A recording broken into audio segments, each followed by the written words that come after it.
ಎಲ್ರಿಗೂ ನಮಸ್ಕಾರ. ಕೆಲವೊಂದು ಸಲ ಜೀವನದಲ್ಲಿ ನಿಮ್ಗೆ ಅನ್ಸುತ್ತೆ ನಾ ಇಲ್ಲೇ ಒಂದು ಕಡೆ ನಿಂತು ನೀರು ಥರ ಆಗ್ಬಿಟ್ಟಿದ್ದೀನಪ್ಪ, ಸ್ಟಕ್ ಆಗ್ಬಿಟ್ಟಿದ್ದೀನಿ, ಮುಂದೆ ಹೋಗ್ತಾ ಇಲ್ಲ ಅಂತ ಅನ್ಸುತ್ತೆ.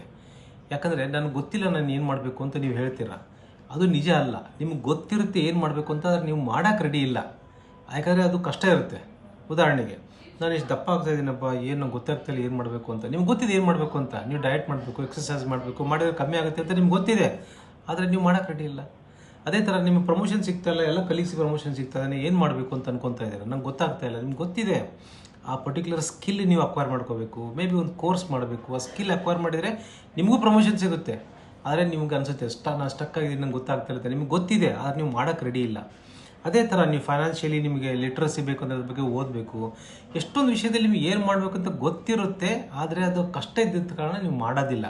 ಅದಕ್ಕೆ ನೀವೇ ಅನ್ಕೋತೀರಾ, ನಾನು ಸ್ಟಕ್ ಆಗ್ಬಿಟ್ಟಿದ್ದೀನಿ, ನಾನು ನೀರಂಗೆ ಆಗ್ಬಿಟ್ಟಿದ್ದೀನಿ, ಮುಂದೆ ಹೋಗ್ತಾ ಇಲ್ಲ, ನಿಂತು ಬಿಟ್ಟಿದ್ದೀನಿ. ಅಲ್ಲ, ನೀವು ಒಂದು ಸಲ ಅವಲೋಕಿಸಿಕೊಳ್ಳಿ. ನೀವೇ ನೀವು ಕೇಳ್ಕೊಳ್ಳಿ ಪ್ರಶ್ನೆ, ನಾನು ಸ್ಟಕ್ ಆಗಿದ್ದೀನಾ ಅಥವಾ ನಾನು ಮಾಡೋಕ್ಕೆ ರೆಡಿ ಇಲ್ಲ ಅಂತ. ನೀವು ಆ್ಯಕ್ಷನ್ ತೊಗೊಳ್ಳಿ, ಸ್ಟಕ್ ಆಗಿರೋದಿಲ್ಲ, ಖಂಡಿತ ಮುಂದೆ ಹೋಗ್ತೀರಾ.